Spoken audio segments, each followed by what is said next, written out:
Hello, everybody, and welcome to the Highly Suspicious Podcast with Louie and Preston. My name is Louie. My name's Preston. Reporting, once again, live from the Trap House. The one and only. How are you doing today, Preston? I'm vibing. It's been a chill day. How was your holiday? Decent, honestly. Did you have 10 Thanksgivings? I had 3 whole plates. That's too much. See? It hurt. Here's what's fucking whack about I was taking Thanksgiving. breathing time in between, basically my last plate. I was literally like, alright, I gotta wait 30 minutes at least before I can have some dessert.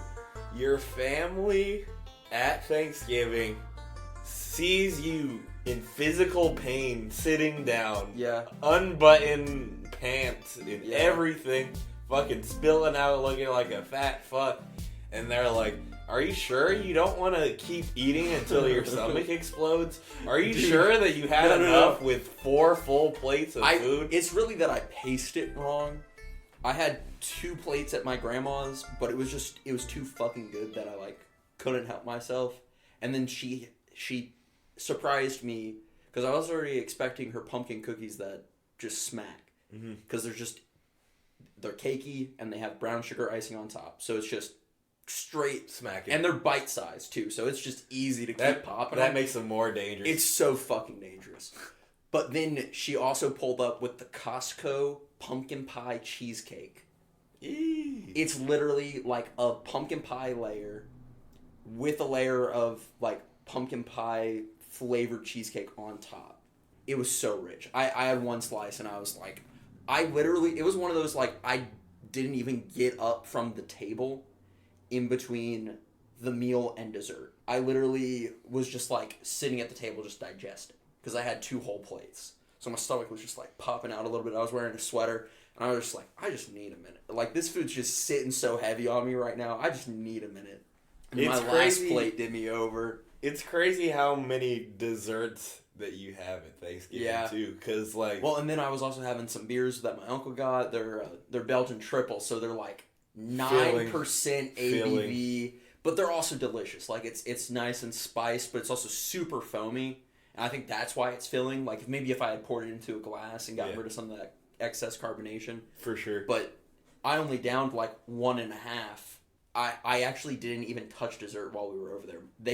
My mom made a cake, and then they catered all the sides and stuff for Thanksgiving to make it easier.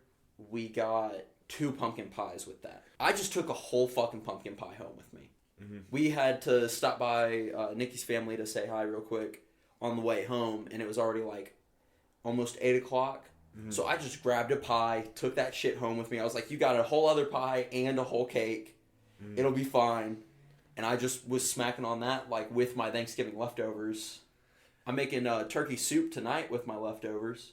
Nice. It's gonna be delicious because I still have fucking turkey. So and I'm at the point where I'm getting that kind of leftovers burnout where it's I finished the last plate at my house today. I can't eat turkey every meal of every day. Totally. I mean physically I can with how much turkey that I have, but it's just a no. This is actually making me think about it. I haven't been hungry in the mornings recently, and for a while I've been trying to eat 3 meals a day to bulk. That's good. And I've gotten to the point where some mornings I wake up and I am hungry and I will have at least eggs and toast for breakfast. Nice.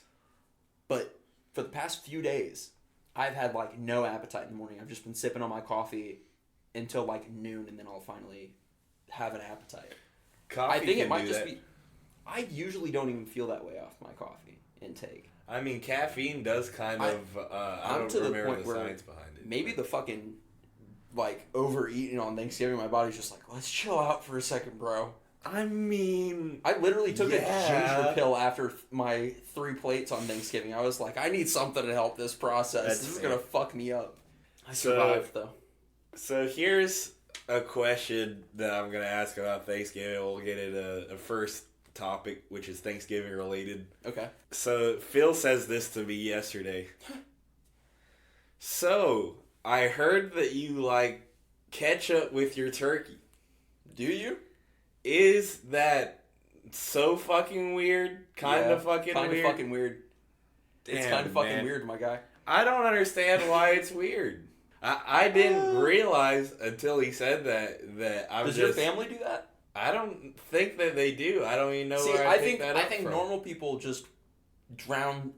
Half my plate is covered in gravy. I got my mashed potatoes, I got my stuffing, and I got my turkey. All three of those are just getting covered in fucking gravy. See, I think that's weirder than ketchup. I think it's kind of nasty. Also, to just honestly, ideally the turkey's shit. not dry enough that you need, ketchup or gravy necessarily. But for me, the gravy is like basically thickened turkey like broth. Yeah. So it kind of just makes sense to just put it on there. And the stuffing doesn't really need gravy, but it's just kind of like, it's another carb, similar flavor, it's already got stock in it. I'm just like, fuck it. Gravy all over that, half the plate. Yeah, I get that that's a more common thing than what I do. I'm not saying it's weird from that perspective. I'm saying it's weird to just consume that much gravy? Turkey is like a drier chicken. It depends. And you do ketchup with chicken. And so I was doing that at a pretty young age. Fair enough. What'd your spread look like? Was it, I just load up on some of the regular shit. Yeah. You know what I'm saying? That's another thing about having multiple Thanksgivings like I had. You get burnout on... So, this is the Thanksgiving-related topic. PETA tweeted this out on Thanksgiving, and I thought it was too awesome to not talk about. So PETA captions this picture: "We're lucky turkeys would never do this to us. You don't have to do it to them either." And it's a bunch of turkeys around a table eating baked human. A human at the table. First of all, that would never happen because turkeys can't. Turkeys don't have thumbs, first off. And you do have straight up human bodies in that. That's fucking gross. Do you know what the best thing of the Elon Musk era of Twitter has been? The addition of community notes. I don't know if they did it before him, but they definitely I don't even know what that is. Ramped it up. Basically, when someone posts some bullshit, there's a community note under it kind of explaining it. And so the reader's added context says, turkeys are not vegetarians. Turkeys eat mice, lizards, frogs, and just about anything they can fit in their mouth.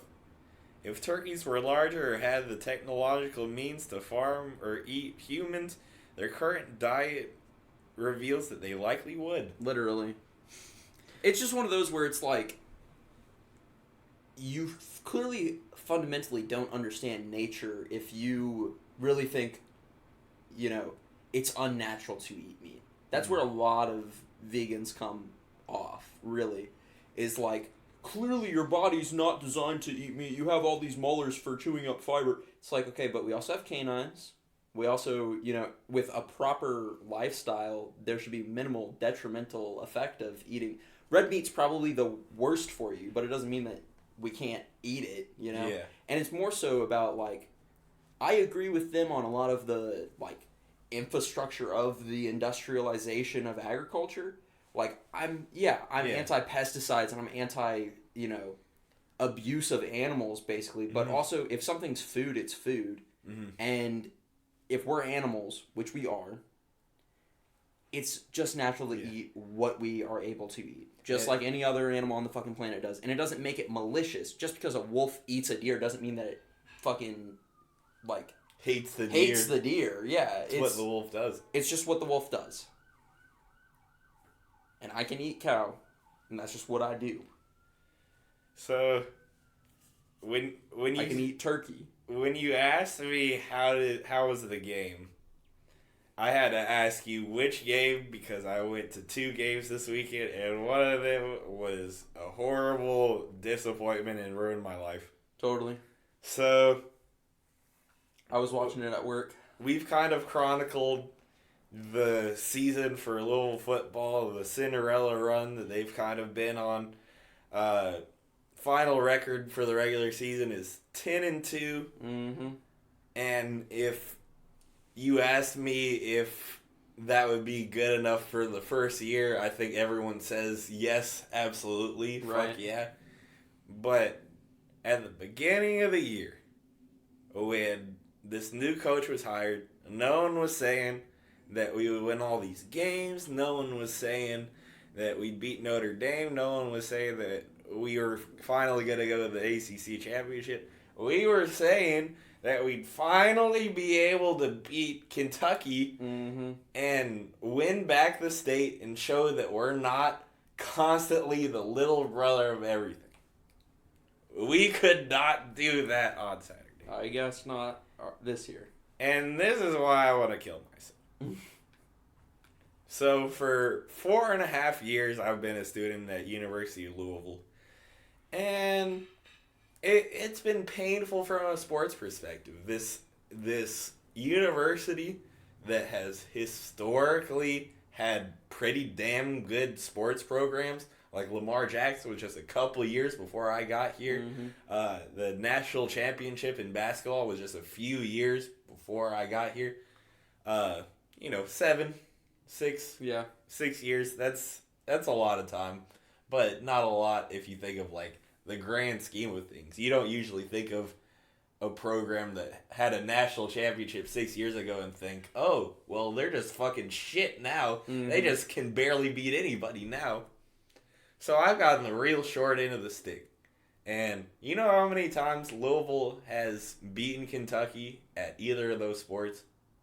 In what? In my entire 4.5 year span of being a student? What, like once? Once. Yeah.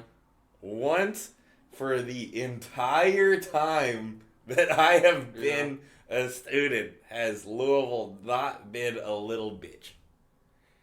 And that win was close, and that win was against the worst historical Kentucky basketball team ever, and we still just barely inched it out, which is fine. A win's a win. But that was in fucking 2020, and it's 2023 now, and I have nothing. We have absolutely fucking nothing.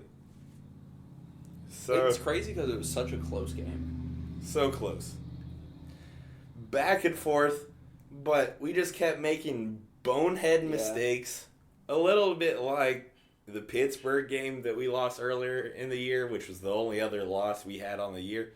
But that was more easily explained as just us shooting ourselves in the foot.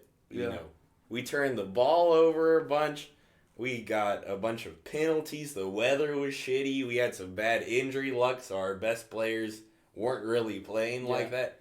It was literally the perfect storm, and I think as a fan base, we were like, okay, let's move on from this. Yeah. This time was just fucked because there were like 2 penalties called in the entire game. We just didn't do enough to win. I remember in a couple months ago, Louisville was 5-0 and Kentucky was 5-0, and I was in my financial derivatives class, and my professor was talking about it, and he was like, what are the odds that Louisville and Kentucky are both undefeated after this weekend? And I was like, there is a 0% chance that happens. Right next to me, you know who sits right next to me? This one guy who's on the offensive line at Louisville. And he looks at me like, are you fucking serious, man? And he's like, you don't think Louisville's going to win? I was like, that is not what I said. Kentucky has a 0% chance of beating Georgia this weekend, and we have a 100% chance of beating Notre Dame. And I feel like my confidence carried through him into the locker room, and I take personal responsibility for that win. You're welcome, you guys. You're welcome. That's something that I will not be able to do after this semester. Yeah. So, after that, you know how many more wins that Kentucky had after that? Were they even ranked? No. That's, oh my god. Because that's why we were talking about that it. Makes it so much fucking worst, dude. Because we were a top 10 team. Yeah. We were a top 10 team that still had a chance of... So how many games had they won so far? So they were 5-0 at that point, and we were 5-0 at that point. Yeah. And since then and before this weekend, they had won one additional game to that. Because it's not even like they were playing all world beaters. They lost to some shitty ass teams too. They lost to South Carolina. They Was it lost here at the stadium? That's even worse.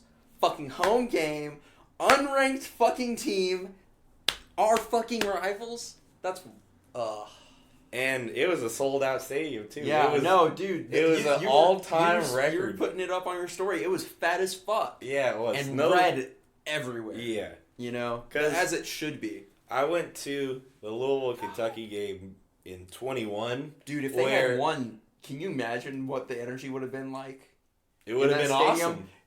It would have been storming the fucking field. It would have been a party into the wee hours of the night. It would have been a party all over town, bro. And instead, I went home and cried and felt sorry for myself and did nothing. I got to work in like the last quarter of the game, and my coworker was just hanging. It was Joe Ball. Mm-hmm. He was hanging around for the last like bit just to see before he headed out, and he was like, because once it was like right before we got tied up actually that he left, and he was like, "It's not looking good. I'm hoping, but right now I am." He was like preparing himself for bad vibes at the bar he was going to later. He was like, if we lose, this is bad for us. Like as a city, he was saying, bad for the vibes. Mm-hmm. And it was wild. It got tied up at the last second. Fucking hold it. If it had gone into overtime and we had won, wild. Like I said, for the entire game, I held out hope. I held out faith. It's so hard when it's a close game like that. Though. Yeah, like it's really easy to keep tricking yourself into being like, they can hold this position. They can hold this position. At the end of the first half, it's like, okay, we're not playing our best shit. We're up right now, but not as up as we should be. Yeah, we'll just have to come out of the second half and play like we have some balls. And I think that worst play of the game was there was a kick return where we kicked off and Kentucky got it, and then they just took it like 70 something yards to get a touchdown. And no one even touched him. No one even touched him. And props to Jeff Robb for this at least. He was like, that was ridiculous. I mean, I'm sure he just tore them a new one in the locker room. Yeah, for sure. And now we are in the perfect nightmare scenario where we are playing in the ACC championship on Saturday night, and Florida State does not have their starting quarterback. Jordan Travis is out for the season. And if we win that game, it's like, well, you were supposed to win that game, and also Kentucky still beat you, so they're just the best team in the ACC. And if we lose to an undefeated team without their quarterback, and we look even worse. Yeah. So we've literally put ourselves in a lose-lose situation right now, and I don't like it at all. The vibes are wrong. Were you having a full breakdown at the game? A full, my rage knows no bounds. Just straight unhinged. I was screaming, rather solemn. But yeah, at the end I was just defeated with the team as well. Yeah, I almost didn't even have words. Yeah, I almost didn't straight have up words. I can't believe they got it tied up in like the last 5 minutes or some shit. Literally. And I lost my fucking AirPods case in that game. It was just it was a bad day. That's fucking bull. It was a bad day, man. Alright. Music time. Clean the vibes with a good song. That's what musical intermission's for. Sometimes we can talk about something, fucked up and serious and sad in the first part.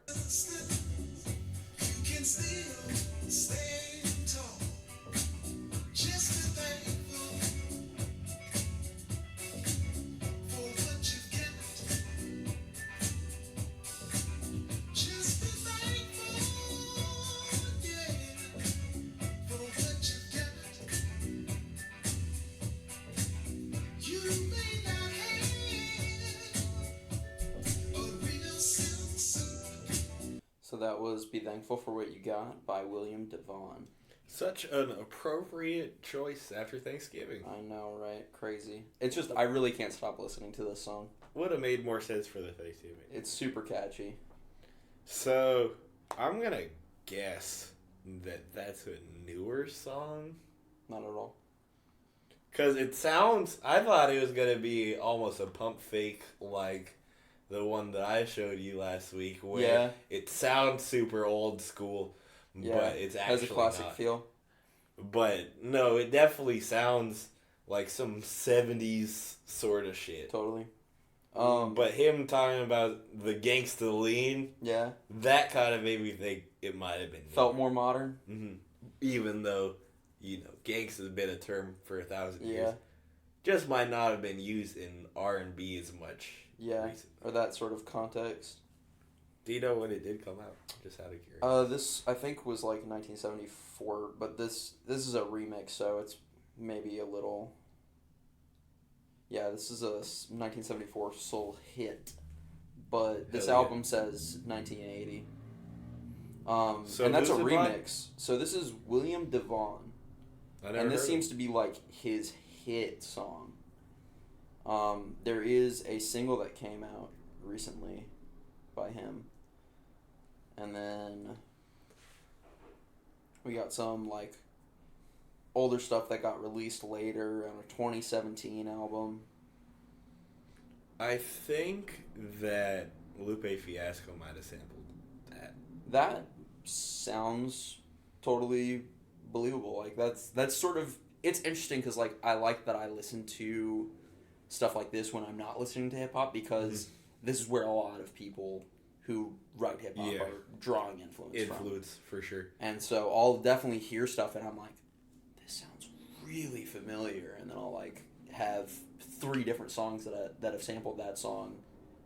What makes that song sticky for you? Like, what makes you want to play that all the time? Unbelievably catchy. Like, it's got like a foot tap kind of rhythm and like good head bobbing sort of rhythm. And it's good for just like chilling around the house or like driving. And it's positive vibes, real positive message. And I like the, like you may not have all these fancy things, but like, you can still be proud of what you do have. For sure. Sort of idea.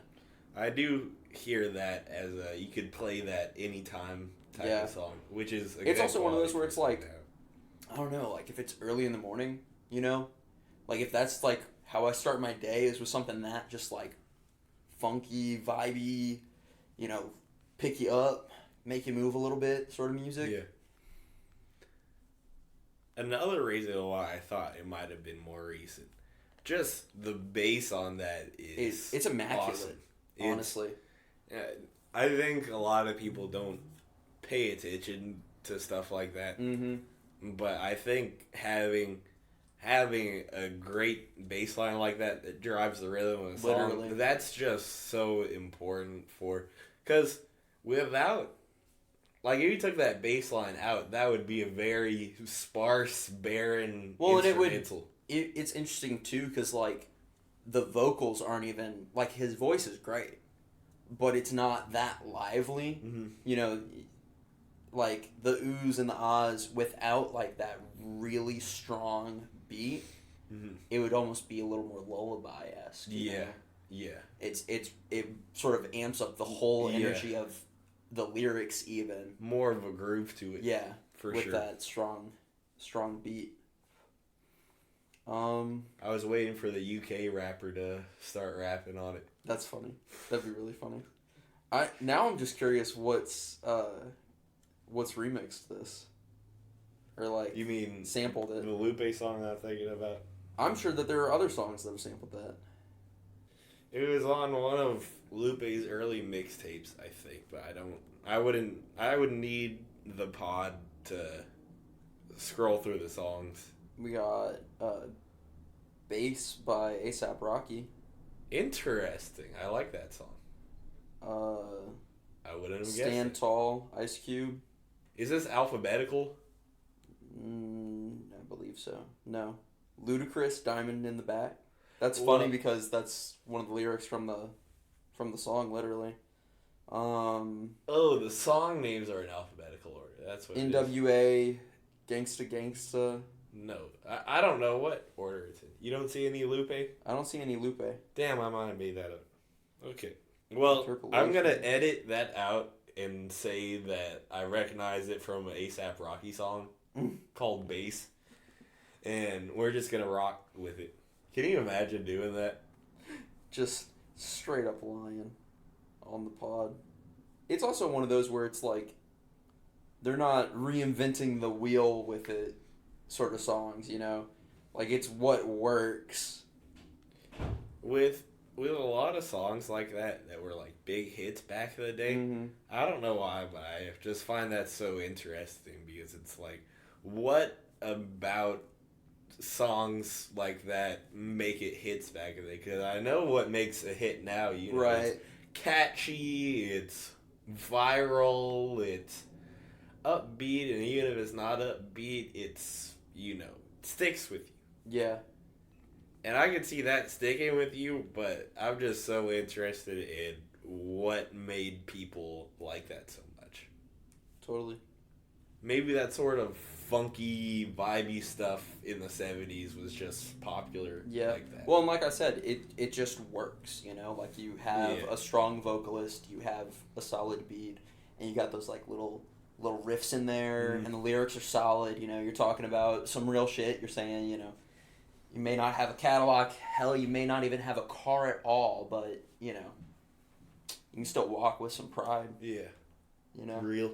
May not have a silver suit and shit like that. Which is so funny, because that's a dated reference in there, you know, to be out here with a silver fucking suit. Yeah, that's how you know you made, I got my silver suit. And then you got the white interior in the car and all that, too, you know? Sunroof top. You look like you got something to talk about. I sure do. So, I think a lot of what this show is about music. A lot of it's also about politics and stuff like that. So I think where those sort of things intertwine is something that we've always chronicled in the show. I think one of the main examples of it is freedom of speech in music. How they're kind of trying to take that away now and use lyrics in court cases. And one of the best numbers doing episodes we did was where we talked about how Johnny Cash lyrics helped get NBA Youngboy out of jail. Yeah. And then the best numbers that we've done on an episode was that first Murder on My Mind episode, talking about kind of the opposite side of the spectrum of, okay, this guy literally talked about killing his friends in a song. Right. In a pretty, that he's being tried detailed, kind of way, so too. Should you throw that out just because it's a artistic interpretation? So Young Thug is someone who's been facing legal trouble in the past few years, which is unfortunate. It is unfortunate. It's even more unfortunate that it's a RICO case. It's not even a specific... Oh, no, dude. It's not even a specific... I remember on the episode that we last talked about RICO charges, we were literally like, it's basically the government made up something to charge gangsters with because they had very minimal evidence, if any. Yeah. They more so just had, so-and-so said this. Yeah. So-and-so said that. You're caught saying this. Yeah. Because they'll fucking wire people, and that's the only way that they can get any information out of a setting like that. You know, it's kind of shady, honestly. Super shady. So, a couple weeks ago, this came out that the judge of the Young Thug YSL RICO trial has ruled that lyrics can be used as evidence against Young Thug and his co-defendants. Fuck. So That's bad. So one person replied, "Guess we're gonna have to lock up Eminem for literally confessing to doing what OJ did." Right? I mean, that's kind of where the debate lies, because literally there's some truth in lyrics. I'm not saying that it's it's also just one of all those where it's fabricated, but you literally can't decide which lyrics are based on fact and which lyrics are fictional just qualitatively, right off of without a qualitative song, you know? adjustment. And it's like, for me, it's one of those where if you're going to hold somebody to a certain standard, then isn't it only fair to try every fucking rapper that said anything about, you know, everything? I gotta fucking look over my shoulder all the fucking time. Yeah. You know, fuck these cops and shit like that. Like, yeah. Come on. One person replied a reaction picture of Saul in court. Are we gonna get saying, Snoop? Is somebody gonna take Snoop to court because of some fucking lyrics? Like, I mean, they definitely could. Exactly. Murder Was the Case that they gave me is the most wild disregard for the feds having MP3 players. Literally. But Saul says, "But Your Honor, I killed his man in front of his mama was just a metaphor."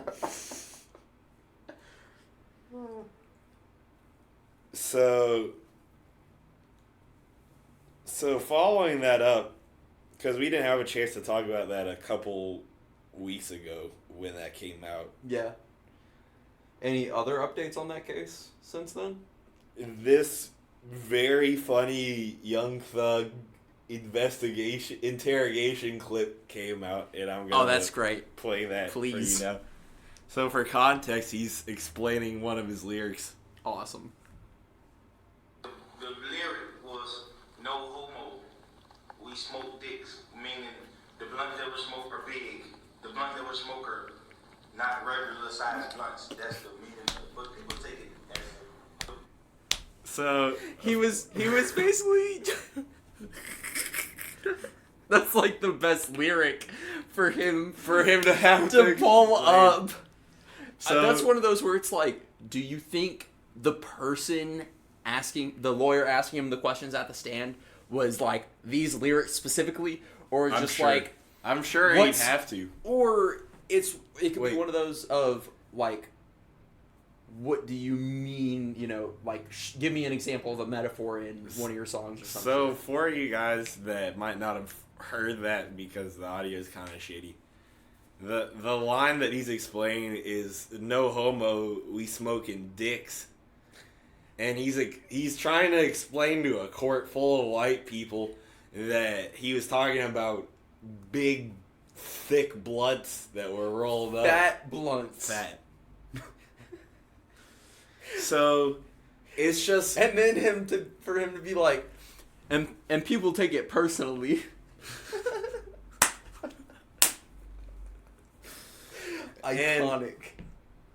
And for free mans, you know, fucking hell. I have to imagine that this white ass lawyer heard that and they're like, just has no idea anything he's talking about.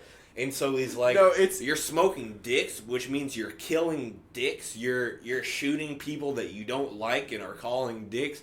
Like, this is so unserious. This is an unserious court of law. Insane. It's an unserious court of law where clips like this leak from it. That is pitiful. It's also one of those where it's prosecution. Like, you know, you talk about a trial of your peers, you know, like.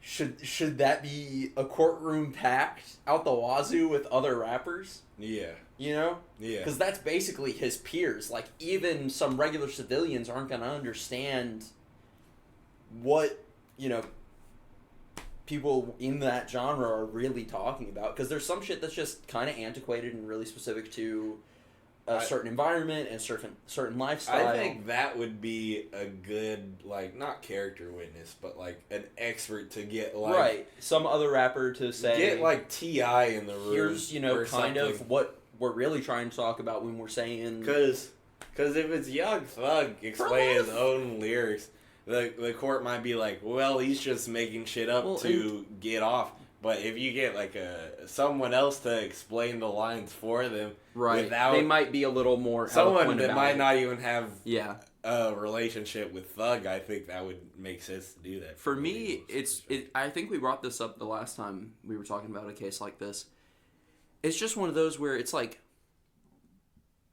I'll use Kendrick as an example, but a lot of rappers really are just talking about shit that they saw in the environment that they grew up in. Yeah. Not first-hand accounts, but just saying, you know, this is what it's like out here. Mm-hmm. And it's easier to tell, like, this is one of those things where it's like, if you look at storytelling, you can say, this happened to so-and-so, but that has way less impact than saying, it happened to me. Yeah, right. Or I was doing this thing. And that's a lot of the times the perspective where... It's easier to tell that kind of perspective, too, instead of... Especially in music, like, if you were to try to do my homie selling drugs, like, okay. Right, exactly. It just doesn't hit the same. What's your relationship with bro? Why do I give a fuck as a listener? What bro's doing? Yeah, exactly. And like... Just because somebody said it doesn't mean that they did it. That's so... And that's what I'm saying. Like, a RICO charge is some bullshit. You know? And, like, even with the Drake Pusha T beef, like, part of the whole drama was that they were saying that Pusha T was just rapping about the drugs that his brother sold and the shit that him and his brother were doing, even though he was taking more of a hands-off approach to the whole thing. Mm-hmm. But if you're around the shit, you would imagine that you would kind of be swept up. Well, you have an idea of what it's like to be doing that. Yeah. If you're, you know, living with someone that you're able to watch doing that. Yeah. And it's like there's plenty of rap songs where it's talking about selling drugs to your family members and shit like that. Just because they're talking about it doesn't mean that they've ever been that person. Yeah. It just means they've seen that shit happen out here. And like I said, it's just way more impactful to say that you're the one living the story. One person replied to that and said, "Imagine having to explain this in court," and he posts a lyric card that says, "It's a Young Thug quote from Check." If y'all have heard that song, you already know what I have to say. "If the cops pull up, I'm gonna put the crack in my crack." I mean, if they were asking what he meant by smoking dicks, they might pull that lyric out too. They'd be like, "What? You sell crack? Oh my god! Do you have crack up your ass right now?" One person replied with an old Young Thug tweet where he says basically the same thing. "No homo, we smoking penises." For the fucking prosecution to be so lazy that they don't look that up, that's just pitiful, man. Literally. Tell me why Thugger Daily on Twitter is doing more research than the fucking prosecutor in your case. Okay, bro. And Thug's got a ton of crazy lines, so right? I just don't know how any of them will be admissible. It's just one of those two. It's like, how do you determine if they really did? Yeah. What they're saying, or which ones are actually allegorical or metaphorical? I think the only time that it should be used in that way where you can kind of qualitatively say, if there's something that they were actually at the scene of the fucking crime for, that there's DNA or fingerprints or some shit. If you can link it to some other shit, I think that's where it makes the most sense. Like the YMW Melly shit. Or another example is Bobby Shmurda talking about the people that he killed, like, specifically, and then he got arrested for that for like 10 years. My So, thing is like, it's just different. It's different. where does it even stop? You know, like Yeah. it's kind of almost an impediment on free speech because it's like if anybody can just say anything and be tried for it later on. What's to stop them from just saying, you said something online that was suspicious and you're in the radius for this crime, you know. Highly suspicious. It's literally like, you could get so many people on, like, hate crime charges from just shit that they've said online. Because there are just so many people who say anything online. Yeah. Because they're not saying it to another person's face.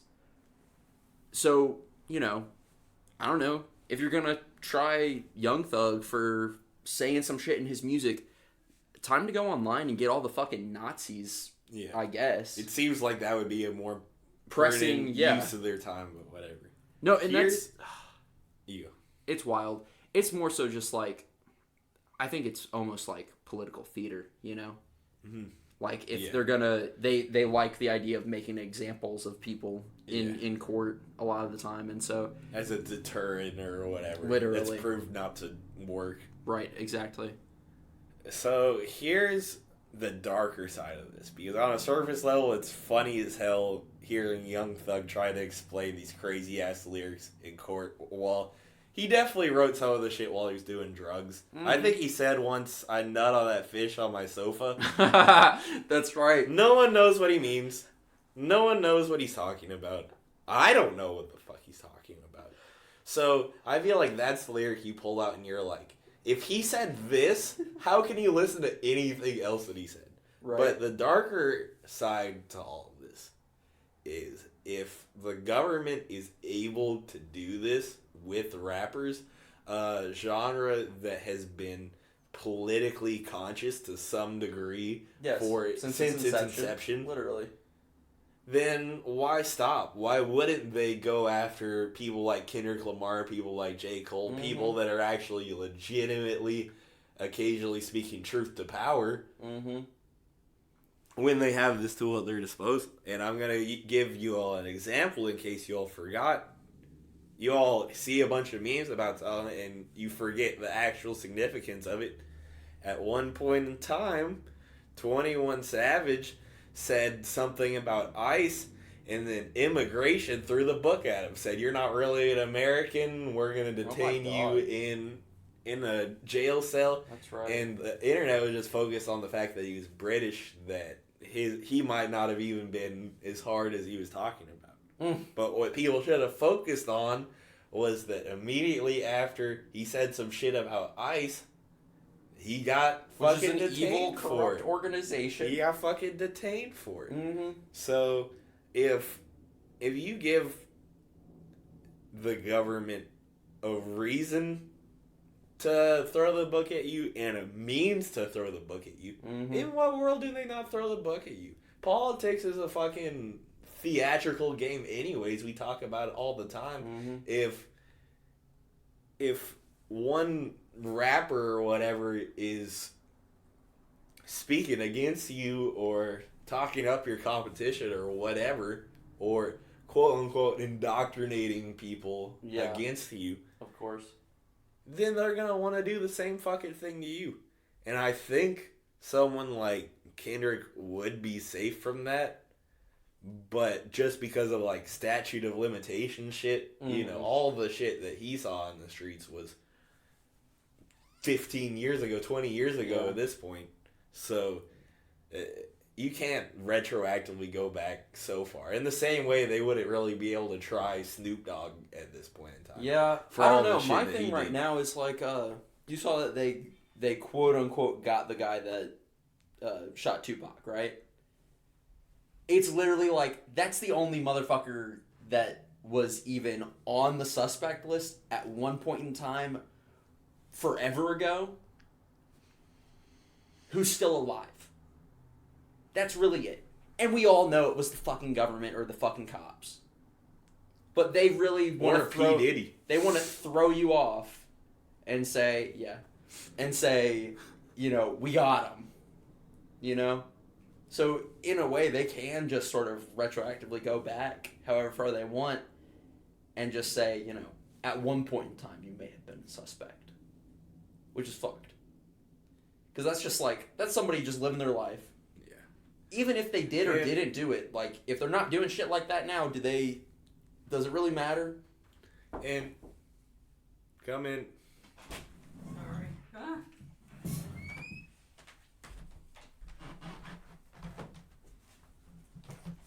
Oh, cool. I did not bring the cash, actually, so You can I see may. next. I'm leaving. Bye, I love you. Bye. Where are you going? The free store. Good luck. I'm gonna come home to eat lunch before I went back. Have fun with the 3 other motherfuckers that are gonna be in there with. Yeah, I will. Good luck. See you later. See ya. But that's the perfect thing that shows how theatrical all this shit is. Because Totally. how many years has it been since Tupac got killed? 30? Right, no, that's exactly what I'm saying. 25? 30? Probably about, 30. So, It's and- literally just one of those where it's like, it's something that people still sort of speculate about, and it's even more suspicious because the common belief is, if he didn't fake his death and go hide in Cuba or wherever the fuck, that the feds got him. Mhm. Because he was on some real politically conscious shit. Yeah. And class conscious shit. Uh-huh. And I was talking about this the other day where it's like, if you have the audience and are saying the right thing and not, just trying to keep it to one circle, but actually willing to discuss it with people outside of that circle, you're viewed as a real threat by the government, You actually stand a chance at changing people's fucking minds on some shit. Because he wasn't just about, being hard and, even though some of his songs are hard as fuck. Yeah. It's more so like he was willing to go out there, put himself out there, and not be talking as a rapper, but be talking as a, strong, politically conscious black man in a time where that was the conversation that needed to be had, especially out in fucking California. That really made it more dangerous because he had the ears of the streets. He had the ears to. But he was also going on TV and doing interviews yeah. and talking about shit that he was singing about. He had the ears of a bunch of people that might not have even graduated high school, and he's teaching them about. No, exactly. Crazy Exactly. shit. So yeah, I think I'm glad you brought that up because it's one of those things where I saw it and I was just kind of like, it's kind of bullshit. It is bullshit. So I didn't even really care enough to It's totally bring bullshit. it up on the show ever. But it's one of those things where it totally applies to a case like this, where it's just like they like to cover their tracks, and make examples and. But if that like is you were an saying, example, throw the book at you if they fucking can. if that is the example is saying, if you want to kill somebody, you can get away with it for 30 years Right. if the police are incompetent enough. Right. I mean, that's almost not even a punishment at that point. You telling me that I can do the worst thing in the book of law and just live the rest of my life a free man until I'm old as fuck, and then I'll get arrested and get in trouble. And at a certain point, the prime of your life is behind you. Totally. Like with the Bill Cosby shit. I mean, he was fucking. I think he's out of jail now. We were debating that at Thanksgiving, which is exactly the point that I wanted to leave because I was like, why the fuck would you bring up Bill Me Cosby. Too shit and Bill Cosby shit at fucking Thanksgiving? That's wild. You know what my Thanksgiving conversation consisted of? What? What would you do in the zombie apocalypse? Your family's different. Totally. So, I got a couple of quick things. We don't have to go for too much longer, but I wanted to play this. So, Matty Healy. Do you know who that is? No.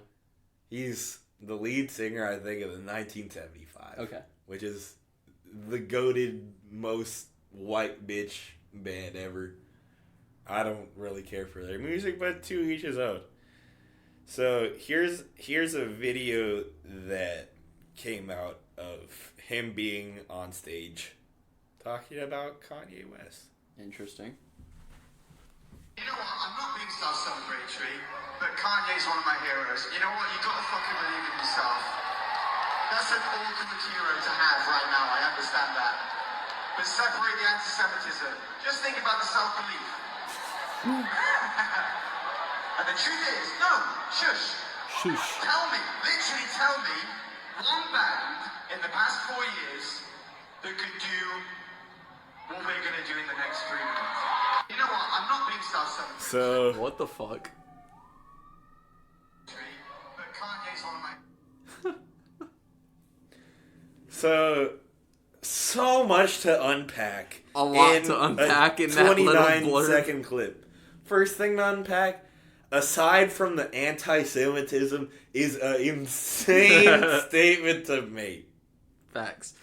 Aside from the anti-Semitism, It's- Hitler it would've ran been- the it economy would've been pretty better. good. If you didn't say anything about it at all. Yeah. You know, if you were just like, aside from what he's been on recently. Second You of know, all, sounds way better. he's your hero because he believed in himself? Sure. That's such a strange... I mean, who can you not say that about? Fair, You could say that fair. Joe Biden believed in himself. That's such a fucking stupid, made-up Disney character arc thing to say. You know what? Wreck-It I Ralph think was it's- never the bad guy because he believed in himself. I think that it's one of those where it's like, I think Kanye's very vocal about his grind, his hustle, and like proud of it. So in a lot of his music, you know, it like 5 beats a day for 3 summers, you know, like he's proud of his hustle. Yeah. And like, sure, that's, you know, admirable, but I don't know if that constitutes like my personal hero is Maybe. Kanye West because he had that hustle and believed in himself. Maybe just because he's white, Kanye's the only rap artist he's ever legitimately Possibly. sat down and listened to. Because I don't know if you've heard a lot of rap music, but a lot of it is, I used to have nothing. I had to grind to get Facts. to where I am. I had to Facts. make a whole... I was whole putting bag. out mixtapes before you all were selling mixtapes. I was selling mixtapes when they were literally mixtapes. Literally.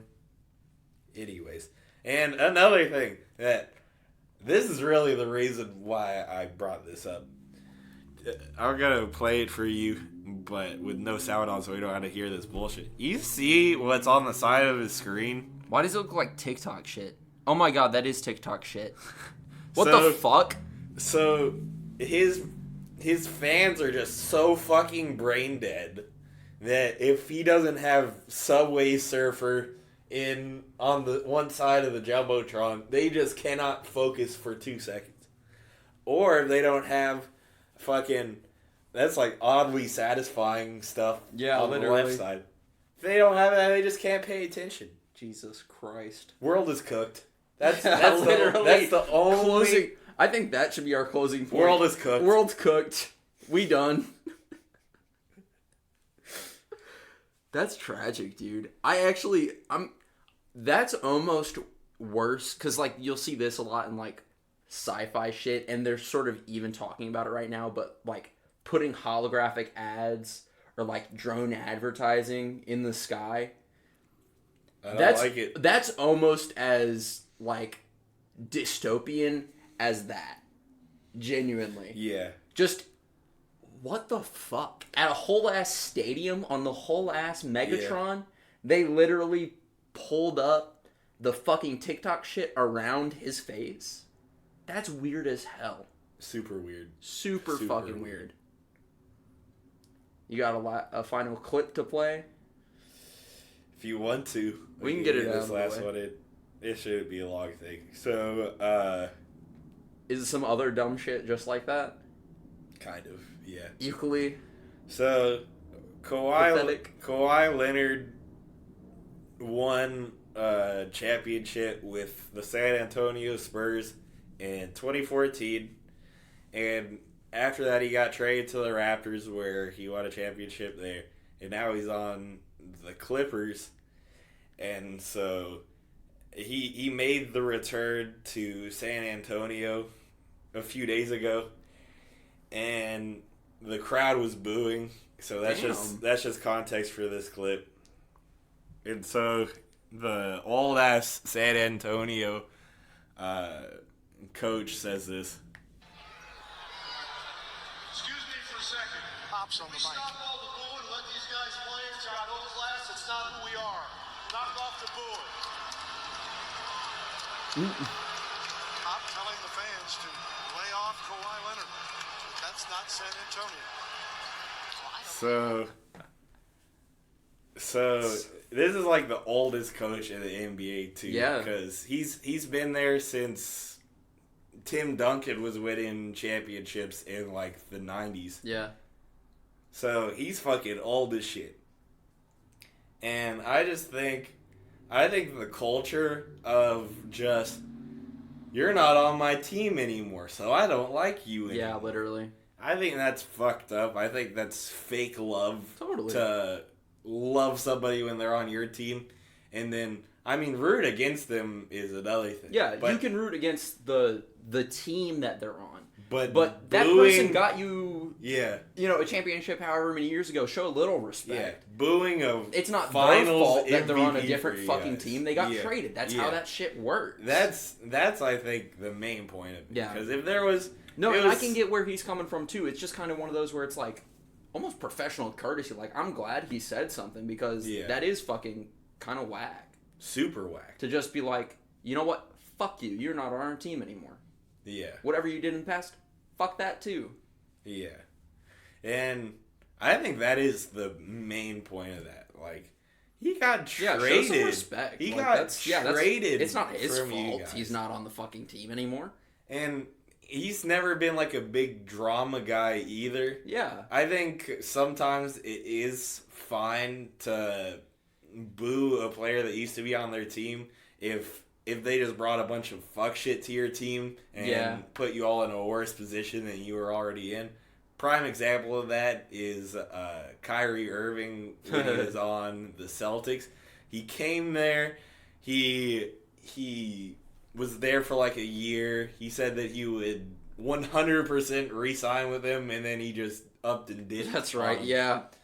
So, and then he was stomping on their logo in shit in the stadium. I'd boo Kyrie. Yeah, that's deservable. But for someone who's just never done anything bad for the San Antonio fan base, it's like, no class. Cool. Yeah, literally. And totally a class act thing to do to be a coach and be like, hey, stop that shit out. Stop it. Yeah. Stop it. I mean, that's, the position he's in, too, is to be able to, in the middle of that shit, be like, you know what? Fuck this. Go tell them what for. Any closing remarks? The world's cooked. We cooked. We out. New episode every Thursday. At Highly Suspicious everywhere. Available wherever you listen to podcasts. Any plans for next week?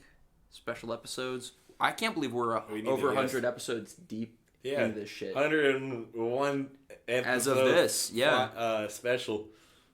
I mean, shit. It's just crazy. We got so much content. Y'all need to catch up. For sure.